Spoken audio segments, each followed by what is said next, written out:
Bonjour à tous et bienvenue dans le 13h, un journal que nous ouvrons avec la fête de Ramadan. C'était bien sûr hier. La communauté musulmane de Lokossa a fêté dans la gaieté. La place Idi de Zongo de cette ville a connu une ambiance des grands jours au cours de la prière, marquant la fin du jeûne musulman. Firmé Bassao et Michael Noati nous en parlent. Sur cette place du quartier Zongo de Lokossa, l'affluence se fait grandissante. L'espace d'une matinée, le lieu est devenu la plus grande mosquée de la place. C'est la fin de l'accomplissement d'un acte religieux particulièrement éprouvant pour les fidèles musulmans. On a vécu ce moment, c'est un moment qui est un peu difficile, mais quand tu as la foi, c'est un peu facile. Comme le prophète Mohammed sallallahu alayhi wa sallam, parmi tous les messagers, les prophètes qui ont été envoyés, Mohammed sallallahu alayhi wa sallam, il a été choisi et plus aimé par Dieu. Donc, Dieu nous a octroyé ce mois-ci pour le pardon, l'amour, la fraternité, tout ça là, que nous puissions, les pauvres et les riches, ensemble, plaidoyer auprès de Dieu.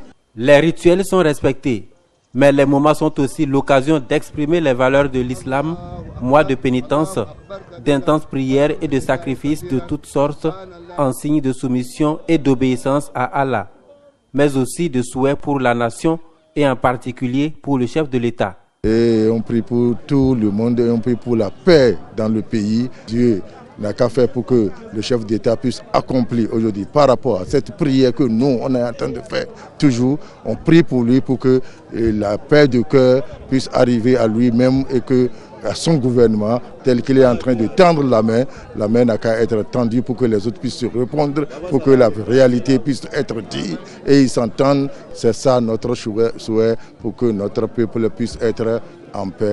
Et après l'aspect religieux, place à la fête de famille. À Djougou, dans le département de la Donga, on a également fêté la fin du jeûne musulman. Il y a eu une forte mobilisation de tous les fidèles musulmans aux différentes places Idi. Voici le compte rendu de Enoch Rumpati. Place Idi de Djougou, des milliers de fidèles musulmans dans leur tenue d'apparat. C'est le jour du Ramadan, l'Aïd el-Fitr, qui marque la fin du jeûne.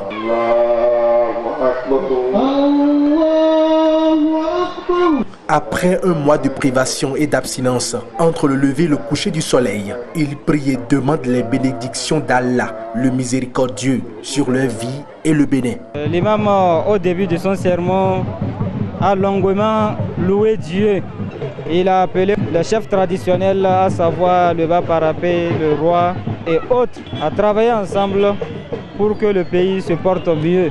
Il a lancé un vibrant appel à l'endroit des députés, des ministres et du gouvernement entier à travailler ensemble pour restaurer la paix dans le pays.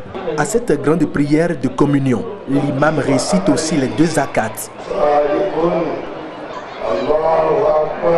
Le Ramadan, loin d'être une fête, est un jour d'adoration et d'observance de bonnes pratiques selon l'imam. Nous demandons à Allah le Tout-Puissant qui nous a imposé ce que nous sommes en train de faire actuellement, d'accepter nos prières. Que Dieu exauce le jeûne et la prière et qu'il entende, n'est-ce pas, les supplications des uns et des autres. Je voudrais que tout le monde fête dans la joie. Et comme l'année passée, je souhaite qu'il n'y ait pas un accident, que tout se passe bien. On a bien commencé le carême et on a terminé, alhamdulillah, grâce à Dieu. Bonne fête à tout le monde. Nous sommes très heureux de cette fête. Que Dieu accepte nos prières. On a bien commencé le carême, on a bien terminé ça. Aujourd'hui, la fête, on remercie le Tout-Puissant et on prie Dieu de nous donner longue vie. L'imam invite par ailleurs les musulmans à ne pas oublier les 6 jours de carême, gage de bénédiction d'Allah. De Djougou, rendons-nous à Kandi. Les fidèles musulmans de cette ville chef-lieu du département de l'Alibori ont pris d'assaut la place de la ville. Ils ont aussi sacrifié à la tradition de la grande prière qui marque la fin du Ramadan. C'est la principale place Idi qui a abrité cette célébration de foi. Reportage de Jidikael Aïna et de Aziza Lagbe. Allahu Akbar. Allahu Akbar. 10h10, La communauté islamique de Kandi, sous l'égide de El Hadj Idrissou Sabi Gado, entame les 2 rakats de la prière de l'Aïd el-Fitr. Elle consacre ainsi la fin de 29 jours de soumission, de pénitence, d'invocation et de bonnes œuvres.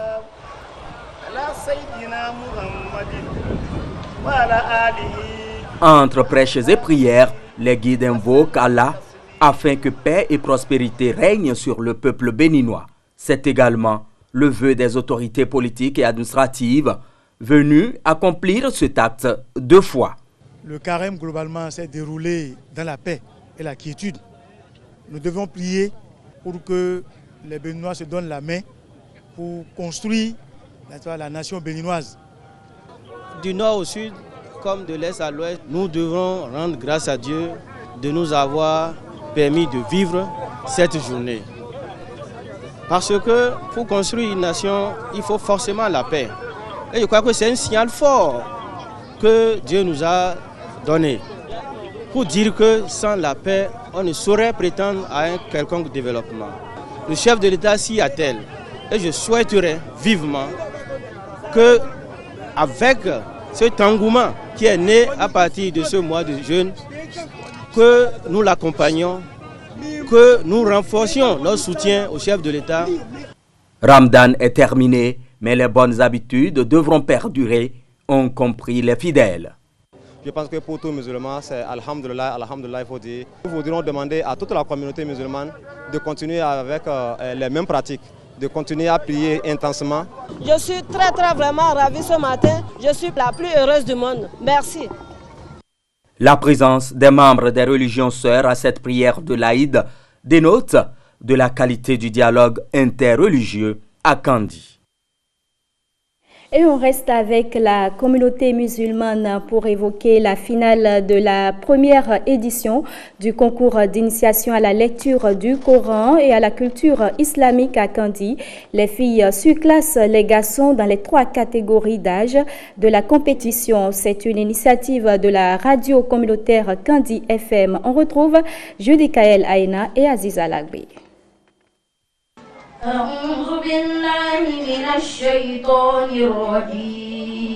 Ce sont de jeunes garçons et de jeunes filles âgés de 5 à 15 ans. Ils s'évertuent à mémoriser et à réciter les nombreuses sourates du noble Coran en direct sur les ondes de la radio Kandi FM.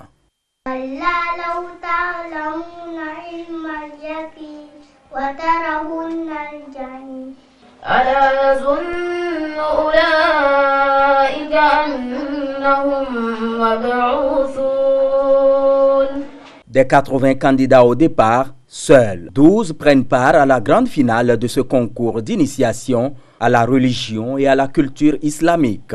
Pour mieux affirmer notre appartenance à la communauté, nous devrons faire ce que la communauté exige. Et quand on sait que la commune de Kandi est à plus de 50% faite de musulmans, c'est que nous devons aussi servir cette communauté musulmane comme nous le faisons déjà dans le rang des chrétiens. La base, c'est bien les enfants. Alors, on a choisi, dans le rang des enfants, faire un effort pour susciter en eux l'apprentissage de la lecture du Coran. L'initiative est à son début, mais elle éveille déjà admiration. Partout où on parle d'éducation, c'est qu'on parle de développement. Partant donc du développement, qu'il nous exhorte à ne pas faire du fanatisme, parce que le fanatisme pousse souvent au fatalisme. Il faut vraiment encourager le fait que les enfants ont pu participer à cette première édition. Pour une première édition, pour quelque chose que tu n'as jamais participé, donc venir comme ça au niveau du studio, avec les catégories d'âge qu'on a là, ils ont été stressés, mais ils ont su surpasser ça, ce stress-là. Après une série de prestations, Amidatou Ibrahim, 13 ans, de la session des grands, se taille une moyenne de 19,62. Je remercie Dieu et je remercie les alphas qui ont pu organiser le concours. Hormis les 12 gros prix, le reste des 80 challengers de départ est parti avec des lots de consolation. Les personnels de l'agence SBEE de Godomé, avec à sa tête le chef d'agence, a organisé une séance de sensibilisation au profit de sa clientèle. Il a profité de l'occasion pour distinguer certains de ses clients qui payent à temps leurs factures. Gislain Kougué. L'ensemble du personnel de l'agence SBEE de Godomé est sorti pour une opération coup de poing. L'objectif de cette sortie, c'était de faire une sensibilisation à l'agence, sensibilisation pour que le client paye à bonne date. Pourquoi ? Pour que le client paye à bonne date, parce que si la SBE ne fait pas rentrer ses fonds à bonne date, elle non plus ne pourra pas faire face à ses charges. Donc, il est important que le client comprenne, au-delà de tout, que s'il paie ses factures, c'est pour que la société aussi fonctionne normalement. Pour cette sortie, l'agence va au-delà de la sensibilisation. Ce n'est pas seulement d'aller recouvrer un client, d'aller faire les coupures, mais également de féliciter un client qui se donne et avant la date limite de paiement, paye déjà sa facture. Nous avions sélectionné 2 clients dans nos bordereaux. Nous avions initié une lettre de félicitations à la signature du directeur. Le DRA a signé avec plaisir et enthousiasme parce qu'il a acclamé ces actes-là que nous voulons poser. Et ce matin, on est sorti dans ces 2 bordereaux-là pour féliciter les clients, pour leur dire qu'on les accompagne, qu'on est à leur disposition 24 heures sur 24 pour tous leurs problèmes. On est à leur disposition. Les clients rencontrés reconnaissent qu'il y a des améliorations quant à la prestation de la SBEE. Par le passé, il y avait tellement de plaintes. Mais cette fois-ci, nous voyons qu'il y a tellement d'améliorations, il y a vraiment d'organisation et il y a moins de plaintes. Et je crois qu'il faut que cela continue ainsi. Je suis satisfaite du travail qui se fait à Godomé. Je l'ai dit et je demande chaque fois au DG, est-ce qu'il y a problème de transport, tout ça à Godomé? Si c'est ça, moi je pose le problème dans les divers OCA et pour que le travail soit bien fait, pour que la clientèle soit satisfaite. Clientèle satisfaite, raison d'être du personnel de l'agence SBEE de Godomé. La phrase est sur toutes les lèvres de tous les agents ayant participé à l'opération. Le sport et le football, le plateau d'Ifrane a servi de cadre à un petit travail aérobique pour les écureuils du Bénin. Quelques heures après leur descente en terre marocaine, Michel Dussier, le sélectionneur national, a entamé ainsi la mise en route de son plan de préparation. Reportage de Hugues Zissou-Zounon. Le drapeau du royaume chérifien trône au sommet du 5 étoiles Michelifin Ressort et Golf. On y découvre le sublime Michelifin Palace. Le cadre est agréable, le hall attrayant, l'accueil chaleureux et l'arrière offre de belles commodités de détente. Bref, les ambassadeurs du Bénin sont dans d'excellentes conditions ici à Ifrane pour aborder la première semaine de préparation. Ce matin, on s'est bien réveillé. On a fait la pesée du jour pour voir les kilos, voilà. Et après, on a pris le petit déjeuner tranquille avec Hugo. Et on a fait la première séance à 9h. On a commencé la première séance, c'était un peu de mettre en route la machine, tranquille. On a fait une petite endurance, une petite course, voilà, parce qu'on est en altitude et tout pour permettre à l'organisme de bien dérouler, de bien récupérer et tout. Voilà, et actuellement, je fais une petite sieste tranquille, 1h30, et là, je suis en train de me reposer. Et on ira tout à l'heure à l'entraînement à 17h30. Une semaine d'oxygénation et de régénération selon le technicien français Michel Dussier. Le site de Ifrane n'est pas choisi au hasard. Il est situé à 1600 mètres d'altitude. C'est dans ce magnifique cadre que les écureuils se préparent cette semaine.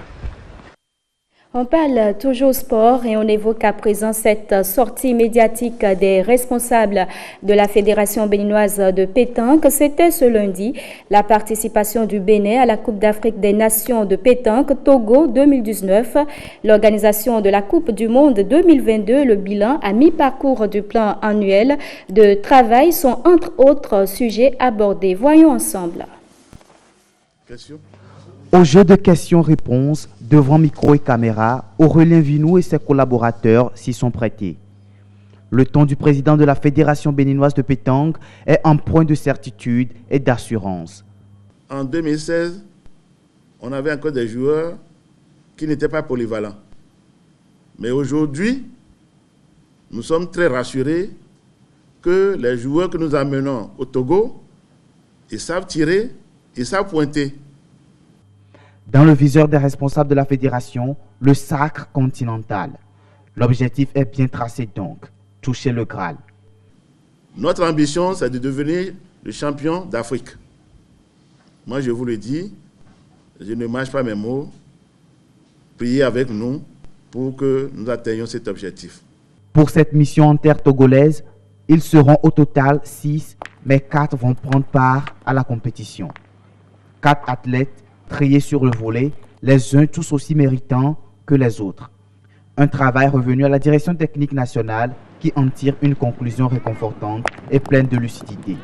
Nous avons une équipe aujourd'hui de jeunes talentueux, peut-être manque un peu d'expérience, mais je vous dis simplement que pour le championnat d'Afrique, nous avons toutes nos chances. Du 13 au 16 juin prochain, les boules de fer vont résonner sur les boulodromes togolais. Les écuries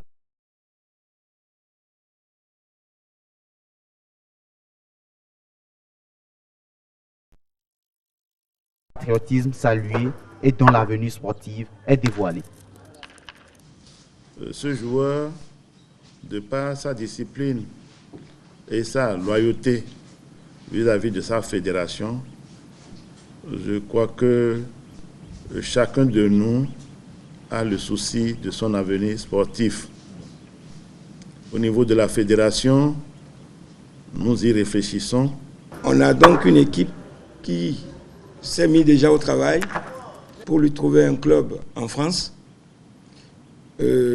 avec lequel il pourra progresser et que la fédération, y compris le ministère des Sports, puisse le suivre pour que désormais, quand nous avons besoin d'un international qui puisse descendre au Bénin pour supporter sa nation et également accompagner les locaux qui seront choisis en ce moment-là. Au-delà de la CAN de Pétanque 2019, le plan de travail de l'année en cours est passé au crible. De même que la Coupe du Monde 2022, dont le compte à rebours a déjà commencé. Un mot de culture avant de refermer ce journal. L'artiste chanteuse chantre de l'Éternel, Lucille Sagboran, a lancé officiellement son 3e album. L'artiste rend hommage à l'Éternel. Plus de précisions dans ce reportage signé Robert Copin-Edor et Jules Akoikou.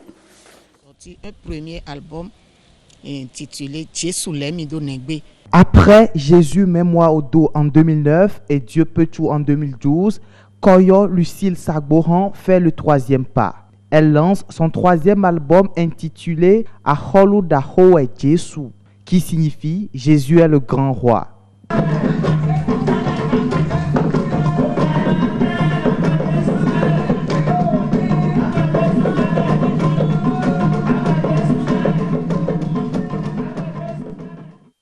Cet album composé de 6 morceaux est un témoignage de la présence de Dieu dans sa vie. J'ai vu la main de Dieu dans ma vie.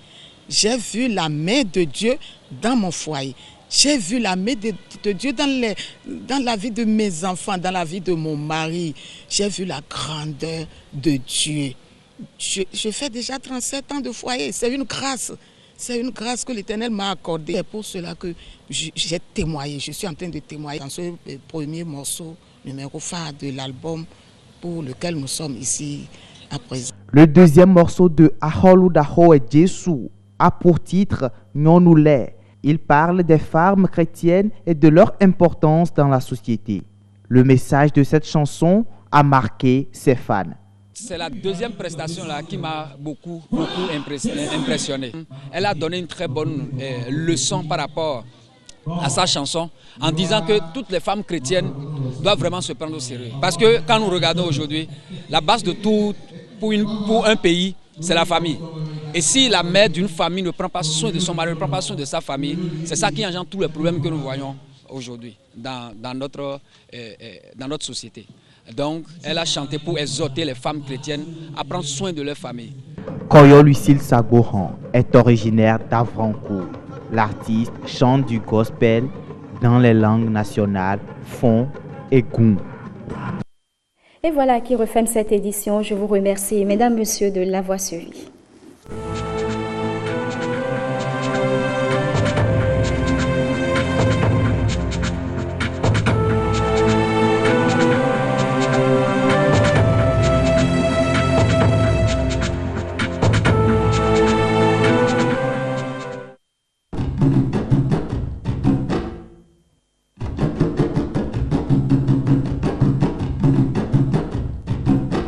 cancer du col de l'utérus tue plus que tous les cancers gynécologiques et de nombreuses femmes en meurent au Bénin.